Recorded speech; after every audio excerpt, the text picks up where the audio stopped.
Jake Morrison opened his eyes slowly. His head felt like someone had hit him with a hammer. The last thing he remembered was fire and explosions all around his ship. Now he lay on something cold and hard. He tried to move, but pain shot through his body. His chest burned. His left arm felt wet and sticky. When he looked down, he saw blood on his uniform. The fabric was torn in many places. Strange marks covered his skin where the alien weapons had hit him. The room around him was not human. Everything looked like it was made of crystal. The walls glowed with soft blue light. The air smelled different too. It was clean but cold, like metal and ice mixed together. Jake sat up carefully. His ribs hurt, but nothing seemed broken. He was in some kind of cage made of the same crystal material as the walls. There were no bars he could see, but when he reached out, his hand hit an invisible wall. "You are awake," a voice said. Jake turned his head quickly. Another human sat in a cage next to his. It was a woman with short brown hair and tired eyes. She wore what was left of a military uniform like his. "Who are you?" Jake asked. "Lisa Barnes, commander of the EDS Phoenix," she said. "Or I was before they destroyed my ship 3 weeks ago." Jake felt his heart sink. 3 weeks. How long had he been unconscious? "I am Jake Morrison, captain of the EDS Valiant," he said. "What happened to my crew?" Lisa looked away. "I am sorry. The aliens do not take many prisoners.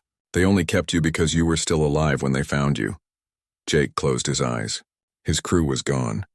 Good people who had trusted him to bring them home safely. Now they were dead because of him. "It was not your fault," Lisa said softly. "These aliens are too strong. They have weapons we have never seen before. Their ships are faster than ours.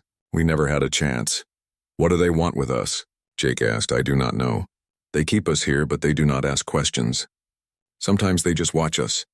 Other times they take blood samples or scan us with strange machines." Jake looked around the room again. There were other cages, but they were empty. Only he and Lisa were here. "How many humans have they captured?" "I have seen maybe 20 since I got here. But they keep moving us around." "I think there are more somewhere else on this ship." The ship. Jake had never been on an alien vessel before. Even through his pain and sadness, he felt curious about it. Everything was so different from human ships. There were no sharp corners anywhere. All the surfaces curved smoothly into each other. "Have you seen any of them? The aliens?" Jake asked. "Oh yes, they are tall. Much taller than humans. Their skin looks like silver metal, but it moves like normal skin. And they have more than 2 eyes. Maybe 4 or 5 on each face." Jake tried to imagine what they looked like. It was hard to picture. "Do they talk to you?" "No. They talk to each other in their own language. It sounds like music, but sad music. Sometimes they point at us and make sounds, but I cannot understand what they mean." Jake touched his wounded chest carefully. The cuts were deep, but they had stopped bleeding. The pattern they made was strange. The alien weapons had hit him in what looked like a design rather than random places. "Lisa, do your wounds look like mine?" She looked at his chest and arm. "No, mine are different. Just normal cuts and burns from the battle. Yours look planned somehow." That was a strange thought. Why would the aliens make planned wounds on him? Before Jake could think about it more, the room filled with new light. The walls began to glow brighter. He heard footsteps coming closer. "They are coming," Lisa whispered. "Try not to move too much. Sometimes they get angry if we act scared." 3 aliens walked into the room. Jake saw them clearly for the first time. Lisa was right about their height. They were at least 7 feet tall. Their silver skin did look like metal, but it moved and bent like human skin. Each alien had 4 eyes arranged in a square pattern on their face. They had no nose that Jake could see, just small holes where a nose should be. The aliens wore long robes that seemed to float around their bodies. The robes were dark blue with silver patterns that moved and changed as Jake watched. One alien came close to Jake's cage. It stared at him with all 4 eyes. Jake tried not to move, but his heart was beating fast. The alien tilted its head left and right like it was studying him. Then it made a sound. Not words, but more like singing. The other 2 aliens came closer. They all looked at Jake's wounds and made the same singing sounds. One alien pulled out a small device that glowed with red light.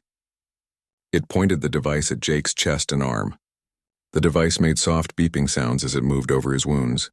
The aliens talked to each other in their musical language. They sounded excited about something. Jake wished he could understand what they were saying. After a few minutes, the aliens left. Jake and Lisa sat in silence for a while. That was different, Lisa said finally. They have never acted like that before. They seemed very interested in your wounds. Jake looked down at his chest again. The marks did look strange, almost like symbols or letters from some unknown language. Maybe it means nothing, he said. But deep inside, Jake felt that these wounds were important somehow. He just did not know why yet. Time passed slowly in the crystal room. Jake tried to remember everything about the battle that brought him here. His ship had been protecting human families on a small planet. The aliens had come without warning. Their weapons were like nothing Earth had ever seen. Now he was their prisoner. But why had they kept him alive when they killed everyone else? And why did they care so much about his wounds? Jake touched the strange marks on his skin one more time. Whatever they meant, he had a feeling his life was about to change in ways he could never imagine. 2 days passed in the crystal prison. Jake's wounds were healing slowly, but they still hurt. Lisa tried to keep his spirits up by telling him stories about her life before the war. She had been a teacher before joining the military. She missed her students. On the 3rd day, something changed. The aliens who usually walked through their area seemed nervous. They moved faster than normal and kept looking over their shoulders. Their musical talking sounded different too, higher and more urgent. Something is happening, Lisa said. I have never seen them act like this. Jake noticed it too. Even the lights in the room seemed brighter. The crystal walls hummed with energy. Maybe they are under attack, Jake said hopefully. Maybe Earth forces found us, but Lisa shook her head. I do not think so. This feels different, like they are preparing for something important. She was right. More aliens came into their area than ever before. They carried strange tools and devices. Some of them cleaned the crystal walls until they sparkled. Others arranged new equipment that Jake had never seen. One alien came close to Jake's cage with a machine that made his wounds tingle. The alien studied the device's screen carefully. Then it made excited singing sounds and ran away. They are definitely interested in you, Lisa said. This is all about your wounds. Hours passed. The activity around them grew more intense. Jake counted at least 20 aliens working in their area. They all seemed to be getting ready for someone very important. Then Lisa grabbed Jake's arm. Look, she whispered. A new group of aliens was coming down the hallway. But these were different. They wore robes that shined like stars. Their silver skin was brighter than the others, and they moved in a careful formation like they were guarding something precious. In the center of the group walked someone who made Jake's breath catch in his throat. She was taller than the other aliens. Much taller. Her skin was not just silver but seemed to have light glowing underneath it. Instead of 4 eyes, she had 6 arranged in 2 rows across her face. From her head grew crystal formations that looked like a crown. Her robes were not dark blue but pure white with gold patterns that moved like living things. When she walked, the air around her seemed to shimmer. That is their queen, Lisa whispered in awe. Jake could not take his eyes off her. Even though she was an alien and his enemy, there was something about her that demanded respect. She moved with the confidence of someone who had ruled for a very long time. The queen walked slowly through the prison area. She glanced at Lisa's cage for just a moment. Then she looked at the empty cages where other humans had been kept. But when she reached Jake's cage, she stopped. Jake tried to stand up straight despite his pain. He did not want to show weakness in front of this powerful being. The queen stared at him with all 6 of her eyes. Jake stared back. He would not be the first to look away. Then something unexpected happened. Jake's torn shirt moved slightly and the queen saw his wounded chest clearly for the first time. The effect was immediate and shocking. The queen's glowing skin turned pale. Her 6 eyes went wide with what looked like fear. She took a step backward and almost fell. All the other aliens around her froze. They had never seen their queen show fear before. The queen stared at Jake's wounds like she was seeing a ghost. Her mouth opened and she made sounds that were not musical at all. They were sharp and full of panic. Kethmoran Sahil, she said in her alien language. Then she said something else that sounded like a question. She pointed at Jake's chest with a shaking finger. Jake did not understand her words, but he could see the shock on her face. Whatever his wounds meant to her, it was something she had never expected to see. The queen took another step back. She was breathing fast now. The other aliens around her were confused and worried. Some of them reached out to help her, but she waved them away. She spoke to one of her guards in rapid, urgent tones. The guard looked surprised but nodded and ran away quickly. Then the Queen looked at Jake again. This time her expression was different. Along with the fear, there was something else. Awe maybe, or recognition. She said something in her language that sounded like a question. When Jake did not answer, she tried again. This time she said words that almost sounded like human words. This can't be real, she said in broken English. Jake was so surprised to hear his own language that he almost fell down. The Queen could speak English, you can understand me? Jake asked. The Queen nodded slowly. Little, learn from your people we capture. Her voice was strange, musical like the other aliens but deeper. Each word seemed to cost her effort. What do my wounds mean to you? Jake asked. The Queen's skin went pale again. She looked at his chest like it was on fire. Old writing, very old. From before my people fly in stars. She struggled with the words. It's a marked one will come. When dark times start, Jake felt a chill run down his spine. His wounds meant something to their ancient writings? I do not understand, Jake said. The Queen spoke to her guards again. They brought a device that glowed with soft light. She held it between them and suddenly Jake could understand her perfectly. Your marks, she said clearly now. They match the sacred wounds described in our oldest texts. Writings from before our civilization began. We thought they were just stories. What do the stories say? The Queen's hands were shaking. They say a marked one will appear when the great darkness returns. Someone who will either save all life in the galaxy or destroy it completely. Jake looked down at his wounds. They were just cuts from alien weapons. How could they mean so much? There must be a mistake, he said. But the Queen shook her head. No mistake. I have studied the old texts my whole life. Your marks are exact. Every line, every curve. Just as written in the prophecies. She stepped closer to his cage, no longer afraid but filled with a terrible understanding. Tell me, human, how did you get these wounds? In battle. When you attacked our colony, I was trying to protect families. The Queen's 6 eyes went wide again. Protecting others. Sacrificing yourself for those weaker than you. Yes, it is what any good person would do. No, the Queen said softly. It is what the prophecies say the marked one would do. You are either our salvation or our doom. Jake felt the weight of her words settle on his shoulders. Everything had changed in a moment. He was no longer just a prisoner of war. He was something much more dangerous, and he had no idea what it meant. The Queen ordered her guards to bring Jake to a different room. They did not hurt him, but they were very careful. Jake could see they were afraid of him now. Even Lisa looked worried as they took him away.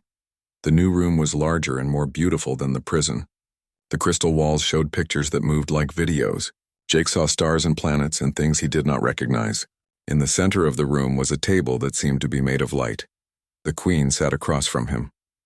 Up close, Jake could see she was very old. Her crystal crown had grown from her skull over many years. Her 6 eyes held the wisdom of someone who had lived through many difficult times. I will tell you our story, she said through the translation device. Then you will understand why your wounds frighten me so much. Jake listened carefully as she began to speak. My people are called the Zephyrians. We have traveled among the stars for thousands of years. But we were not always wanderers. Once we had a beautiful home world with great cities and peaceful lives. The moving pictures on the wall showed what she described. Jake saw a planet covered in crystal towers that reached toward the sky. The cities looked like works of art. Then the Devourers came, the Queen continued. Her voice grew sad and angry. They are not like us or like you. They are made of darkness itself. They eat whole star systems. They consume everything living and leave only empty space behind. The pictures changed to show something terrible. Black shapes moved between the stars, and wherever they went, planets died. Suns went dark. Life disappeared. We fought them for 100 years. Many races joined together to stop them. But they were too strong. In the end, we could only run. We have been running for 500 years. Jake felt sorry for them despite everything. Is that why you attack human worlds? Because you need resources to keep running? The Queen nodded sadly. We do not want to hurt your people. But our children are dying. Our ships are breaking down. We need food and fuel and safe places to rest. But humans are not your enemy, Jake said. We could help you if you asked instead of attacking us. We tried that once with another young race. They promised to help us, but when the Devourers came, they gave us to them to save themselves. We learned to trust no one. Jake understood now why the aliens seemed so desperate. They were refugees, not conquerors. "Tell me about the prophecies," he said. The Queen waved her hand and the pictures changed again. Now Jake saw writing in symbols he did not recognize, but somehow he could understand what they meant. "This is the Codex of First Light. It was written by the first ones, a race that lived before any of us existed. They fought the Devourers long ago and won, but they knew the darkness would return someday." The symbols on the wall told a story. Jake saw pictures of a great war between light and darkness. The first ones created some kind of weapon or protection before they disappeared. "The Codex speaks of the sleeping guardians," the Queen explained, "a race that would arise when the galaxy needed them most. They would carry the power to defeat the Devourers in their very blood." "You think humans are these sleeping guardians?" "The signs all match. Your species is young but grows quickly. You spread to many worlds in a short time. You fight fiercely to protect others even when you cannot win. And now you have appeared bearing the sacred wounds." Jake looked at his chest again. The marks did look like the symbols on the wall. "But these are just battle wounds. I am just a soldier." "The Codex says the marked one will not know his true nature at first. He will think himself ordinary even as he carries the fate of all life within him." Before Jake could respond, alarms began sounding throughout the ship. The crystal walls flashed red light. The Queen's guards burst into the room, speaking rapidly in their musical language. The Queen's face went pale. "They have found us," she said. "Who has found us?" "The Devourers. They are here." The Queen stood quickly and spoke to her guards. They brought Jake a suit of armor that looked like it was made from the same crystal as the ship. It fit him perfectly even though it was clearly alien-made. "Why are you giving me this?" Jake asked. "Because if the prophecies are true, you are our only hope now. If they are false, we all die anyway." The ship shook violently. Through the crystal walls, Jake could see space outside. At first, everything looked normal. Then he saw them. The Devourer ships did not look like ships at all. They were shapes of pure darkness that seemed to bend the stars around them. When Jake looked at them directly, his mind felt strange and scared. "How many?" he asked. "Only 3. A scouting force. But 3 is enough to destroy us." The Queen led Jake quickly through the corridors of her ship. Other Zephyrians ran past them, preparing for battle. But Jake could see the fear in their eyes. They did not believe they could win. They reached a large room filled with weapons and equipment. The Queen gave Jake a strange gun that felt warm in his hands. When he held it, the weapon seemed to come alive. "This will only work for you," she said. "The weapons of the first ones respond only to the bloodline of the Guardians. But I do not know how to use it. You will. The knowledge is in your blood." The prophecies promised this. Another human was brought into the room. It was a man Jake recognized from his military training. Lieutenant Colonel Ryan Hayes, one of the best officers in the Earth Defense Corps. "Jake, what are you doing here?" Ryan asked. "And why are the aliens giving you weapons?" "It is a long story," Jake said. "But right now we need to help them fight something much worse than us." The Queen explained quickly about the Devourers while the ship continued to shake under attack. Ryan listened with growing amazement. "So you're telling me that Jake is some kind of prophesied savior, and these aliens are actually refugees running from space monsters?" "I know how it sounds," Jake said. "But look outside." Ryan looked through the crystal walls at the Devourer ships. His face went white. "Those things are not natural," he whispered. "No," the Queen agreed. "They are entropy given form. They exist only to unmake creation itself." The ship's main gun fired at the Devourers, but the energy beams seemed to just disappear when they hit the dark ships. The Devourers did not even slow down. "Our weapons cannot hurt them," the Queen said. "Only the Guardian weapons have that power." Jake held up the strange gun she had given him. It was glowing brighter now, responding to his touch. "Then let's see if your prophecies are right," he said. But even as he spoke, Jake wondered if he was about to save the galaxy or doom it. The weapons felt right in his hands like he had used them before. That should have been impossible. Maybe he really was more than just a human soldier. Maybe the wounds on his chest meant something after all. There was only one way to find out. The Queen's ship shook again as the Devourers came closer. Soon there would be no more time for questions. It was time to see if the prophecies were true. The battle was not going well. Jake watched through the crystal walls as more Zephyrian ships arrived to help fight the Devourers. But their weapons did nothing against the dark enemy. The Devourer ships moved through space like sharks through water, destroying everything they touched. "We have to get back to human space," Jake told the Queen. If the Devourers are coming for Earth, my people need to know. The Queen looked torn. My duty is to protect my people. We should run while we still can. Running has not saved you for 500 years, Jake said. Maybe it is time to try fighting back. Ryan Hayes agreed with Jake. If these things are as dangerous as you say, nowhere in the galaxy will be safe. We have to make a stand somewhere. The Queen spoke to her advisors in their musical language. They were clearly arguing about what to do. Some wanted to flee immediately. Others looked at Jake with hope in their eyes. Finally, the Queen made her decision. We will return you to your space, but not as prisoners. If the prophecies are true, humans and Zephyrians must work together. My people will not trust you easily, Jake warned. You have been attacking our colonies. Then you must convince them. You are the marked one. They will listen to you. The Queen ordered her ship to change course toward human territory. But the journey would take 3 days, and strange things began happening almost immediately. On the first day, Jake noticed that lights throughout the ship were brighter when he was near them. Equipment that had been broken for years suddenly started working again. The Zephyrian crew whispered among themselves and pointed at him when they thought he was not looking. It is beginning, the Queen told him. Your presence is awakening the old technologies. Technologies that have slept since the first ones disappeared. Jake felt different too. The weapon she had given him no longer felt foreign in his hands. When he held it, images flashed through his mind, memories that were not his own. He saw great battles among the stars and weapons that could destroy planets. On the second day, something even stranger happened. The ship's main computer, which had been silent for centuries, suddenly spoke, but it did not speak in the Zephyrian language. It spoke in English. Guardian protocol activated, the computer said in a voice that sounded ancient and wise. Genetic markers confirmed. Welcome, child of Terra. The Zephyrian crew was amazed. Their ship had never spoken to them in any language they could understand. How is this possible? Ryan asked. Dr. Amy Foster, the ship's chief scientist, ran tests on Jake's blood. What she found shocked everyone. His DNA contained sequences I have never seen before, she told the Queen. They matched genetic markers we have found in ruins across the galaxy. Ruins that are older than any known civilization. You mean Jake is not fully human? The Queen asked. I mean, humans may not be what we thought they were. These genetic markers suggest your species did not evolve naturally on your homeworld. You may be descendants of the first ones themselves.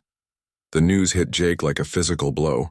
Everything he thought he knew about himself and his people might be wrong. That would explain why the Guardians were called the Children of Terra. The Queen said thoughtfully. Terra is your name for Earth, but in the old language, Terra means the scattered seed. You were not born on that world.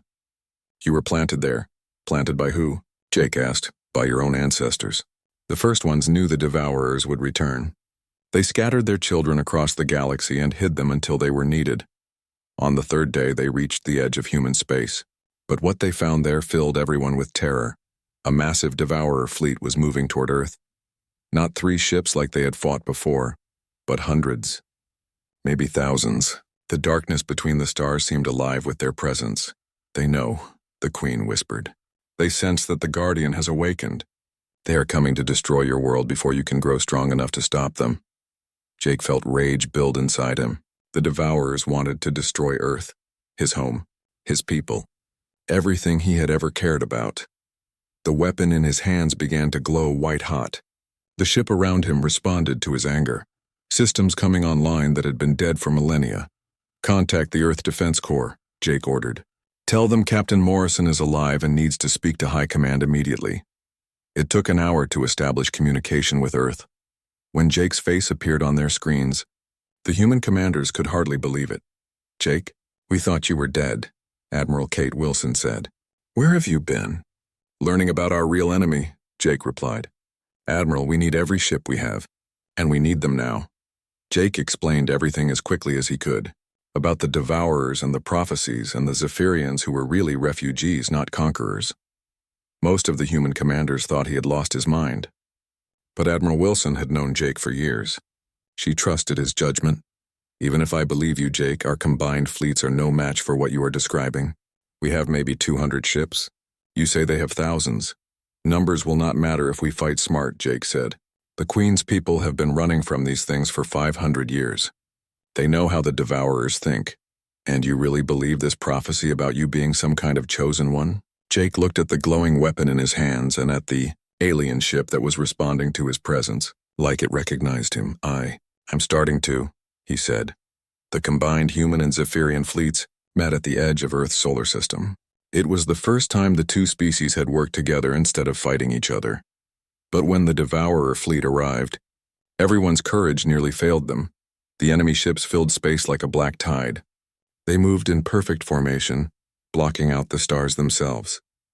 When Jake looked at them, he heard whispers in his mind, dark voices telling him to give up, to surrender, to let the galaxy die.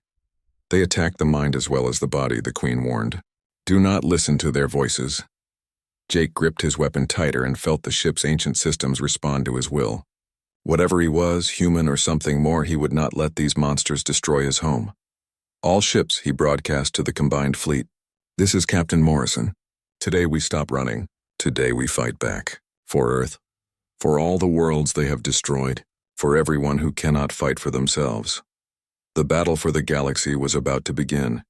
And Jake Morrison, marked by prophecy and carrying weapons older than civilization itself, would lead the charge against the darkness. The first wave of Devourer ships hit the combined human and Zephyrian fleet like a hammer blow. Regular weapons had no effect on the dark ships. Energy beams disappeared into them without causing damage. Missiles exploded harmlessly against their hulls, but Jake's presence changed everything. When he fired the ancient weapon the Queen had given him, white light cut through the darkness like a sword. The Devourer ship he hit screamed, an actual sound that came through space itself and dissolved into nothing. It works, Admiral Wilson shouted over the communication channel. Jake, whatever you are doing, keep doing it. But Jake was only one person with one weapon. The Devourer fleet had thousands of ships. For every enemy he destroyed, 10 more took its place. The human and Zephyrian ships worked together better than anyone had expected.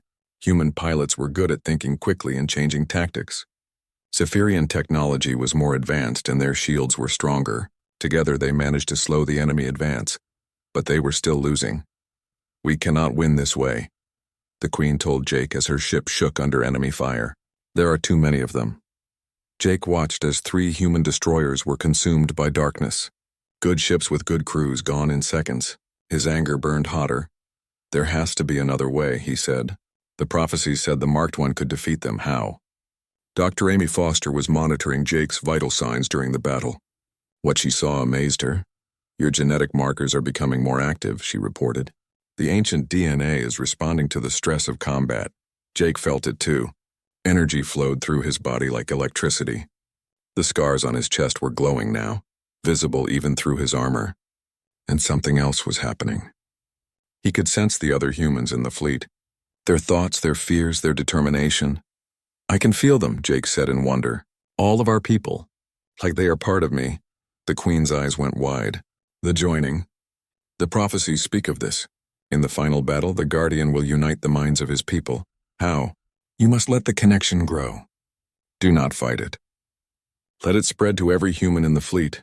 Jake closed his eyes and stopped resisting the strange energy flowing through him. Immediately, the sensation grew stronger. He could feel Ryan Hayes on another ship, Admiral Wilson commanding the fleet, every human pilot and soldier and engineer. And then something amazing happened. The humans began working together in perfect coordination. Pilots who had never met flew in formation like they had trained together for years. Gunners fired at exactly the right moments without being told. Engineers rerouted power to shields just before enemy attacks hit. Impossible, Admiral Wilson breathed. How are they doing that? But the real surprise came when the connection spread to the Zephyrians too. Queen Valeth gasped as her mind suddenly touched Jake's. Through him, she could feel every human and Zephyrian in the fleet. For the first time in 500 years, her people were not alone. The joining crosses species, she said in amazement. The prophecies never said that was possible. Now the combined fleet fought like a single organism. Human intuition guided Zephyrian technology. Zephyrian wisdom helped human pilots avoid traps. Ships moved together in patterns that seemed like a dance. The Devourers had never faced anything like it.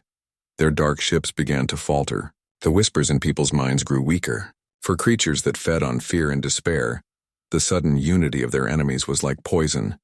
But the victory came at a cost. Jake felt every hit the fleet took as if it were his own body being damaged. When ships were destroyed, he felt the crew members die.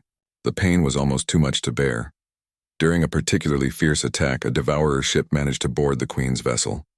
Dark creatures that looked like living shadows poured through the hull. Jake and his team fought them in the corridors, but there were too many. A shadow creature lunged at the Queen with claws made of pure darkness. Jake threw himself between them. The claws tore through his armor and into his chest, right over his old scars. Pain exploded through Jake's body, but as his blood touched the floor of the ancient ship, something incredible happened. Light erupted from his wounds. Not just regular light, but something that made the darkness scream and retreat. The light spread through the ship, through the fleet, and out into space itself. Every human in the fleet felt the change. The ancient DNA that Jake carried awakened in all of them. Suddenly they could interface directly with Zephyrian technology. They could feel each other's thoughts across vast distances. Most importantly, they could see the Devourer's true weakness. The creatures of darkness fed on negative emotions, despair, fear, hatred, but love and hope and unity caused them actual pain. That is why the first ones disappeared, the Queen realized. They did not die. They became something greater. They became the connection itself. Jake was dying from his wounds, but he smiled anyway. Now he understood what the prophecies really meant. It was never about one person, he said weakly. It was about all of us becoming one people. The combined fleet pressed their attack with new understanding. Instead of fighting with anger and fear, they fought with love for what they were protecting. The Devourer fleet began to dissolve under the assault of pure positive emotion. But the humans and Zephyrians did not try to destroy every enemy ship. Instead, Jake used the connection to send them a message. We do not have to be enemies, he broadcast to the Devourers. There is another way. Choose life instead of entropy. Choose creation instead of destruction. Some of the dark ships stopped fighting. The creatures inside them were changing, remembering what they had been before they became servants of darkness. The remaining Devourers fled rather than face the unified will of two species fighting as one. Jake survived his wounds, but he was forever changed. The scars on his chest had faded, but new ones appeared on humans throughout the galaxy. Teachers protecting students, doctors saving patients, soldiers defending the innocent, parents caring for children. The prophecy had never been about one special person. It was about the special nature of any person willing to sacrifice for others. Queen Valeth and Admiral Wilson worked together to establish the Interspecies Council. Humans and Zephyrians shared their knowledge and protected refugee populations from across the galaxy. Jake became the first human ambassador to the Zephyrian people, but more importantly, he became a symbol of what was possible when different species chose cooperation over conflict. The Devourers were not destroyed. They still existed somewhere in the dark between stars, but now the galaxy had hope. Two peoples working together, sharing their strengths and supporting each other's weaknesses. And whenever the darkness threatened to return, there would always be someone willing to stand up and say, "Not today." Someone willing to sacrifice themselves to protect others. Someone bearing the sacred wounds of compassion. The prophecy was fulfilled not because Jake was special, but because he reminded everyone else how special they could be. In the end, that was humanity's greatest gift to the galaxy. Not superior weapons or advanced technology, but the simple idea that every life had value worth fighting for. Even in the darkest times, there would always be light. As long as people were willing to carry it.